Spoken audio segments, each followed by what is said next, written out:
नमस्कार, आप देख रहे हैं किसान इंडिया और मैं हूं आपके साथ फारुल यादव। दक्षिण पश्चिम बंगाल की खाड़ी के पास एक निम्न दबाव का क्षेत्र बना हुआ है, जिसकी वजह से अगले 24 घंटों में देश के दक्षिण इलाकों में भयंकर बारिश होने की संभावना जाहिर की गई है।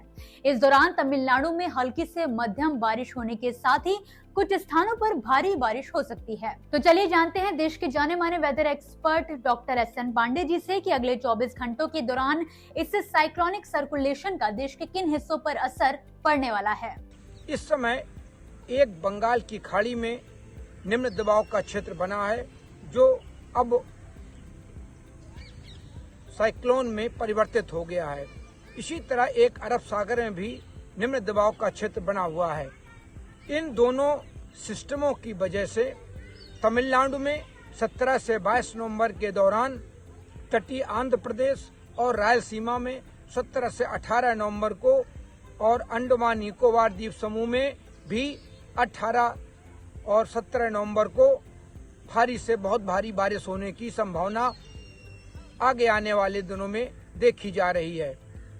लेकिन जो हमारे उत्तर भारत है, पश्चिम भारत है, मध्य भारत है, इन सब जगह अभी भी शीतलहर वाली स्थिति बनी हुई है। सबसे ज्यादा सीवियर शीतलहर मध्य प्रदेश में है। उत्तर प्रदेश के भी कुछ स्थानों में ये शीतलहर की स्थितियां रात में आ रही हैं। मध्य और आसपास के उत्तर प्रदेश और पूर्वी भारत में अगले 2-3 दिनों तक शीतलहर की स्थितियां जारी रहने की संभावना है। बाद में इनमें कमी आने की भी संभावना दिखाई दे रही है, क्योंकि जब ये सिस्टम थोड़ा आगे बढ़ेंगे तो इन सिस्टमों की वजह से कुछ पूर्वी हवाएं भी मध्य प्रदेश, छत्तीसगढ़, बिहार और पूर्वी उत्तर प्रदेश तक नमी वाली हवाएं आ सकती हैं। आपको बता दें कि दक्षिण तटीय आंध्र प्रदेश में कहीं कहीं हल्की बारिश हो सकती है। मध्य प्रदेश में कोल्ड वेव से सीवियर कोल्ड वेव जारी रह सकती है, जबकि छत्तीसगढ़ और राजस्थान के कुछ हिस्सों में भी कोल्ड वेव की स्थिति बनी रह सकती है। पूर्वोत्तर भारत, पूर्वी उत्तर प्रदेश और बिहार में हल्का कोहरा छाया रह सकता है। उत्तर पश्चिमी हवाएं जो इस समय जिनकी गति बहुत धीमी है लेकिन निरंतरता बनी हुई है, इसी की वजह से जो शीतलहर मध्य प्रदेश में, मध्य प्रदेश के साथ उत्तर प्रदेश में और सबसे सीवियर पूर्वी हमारे राजस्थान में, हमारे मध्य भारत में और उसके आसपास उत्तर प्रदेश और पूर्वी भारत में अगले 2-3 दिनों तक शीतलहर की संभावना बनी रहेगी। लेकिन आगे आने वाले दिनों में कुछ तापमानों में बढ़ोतरी भी हो सकती है। और आज भी कानपुर का तापमान उत्तर प्रदेश में सबसे कम है, लेकिन इसके बाद भी तापमान बढ़े हैं। तो अब आगे आने वाले दिनों में तापमान में थोड़ी बढ़ोतरी भी होने की संभावना है।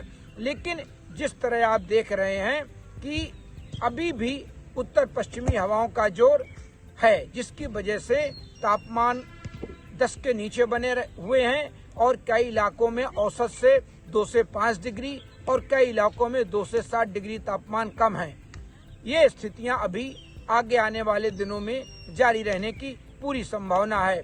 किसानों को सलाह दी जाती है कि अभी नवंबर के आखिरी तक उत्तर भारत में कोई भी बारिश की या कोई भी मौसम बिगड़ने की संभावना बहुत कम है, इसलिए वो रबी की फसलों की बुआई कर लें, क्योंकि नवंबर लास्ट में और दिसंबर के फर्स्ट वीक में बारिश की गतिविधियां उत्तर भारत के कई प्रदेशों में होने की संभावना है।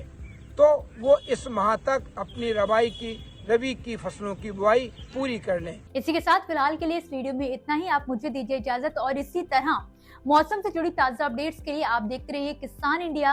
धन्यवाद। मुझे बरसात की झीनी झीनी फुहारें मिले ना मिले, हमें पावस की उमस चाहिए।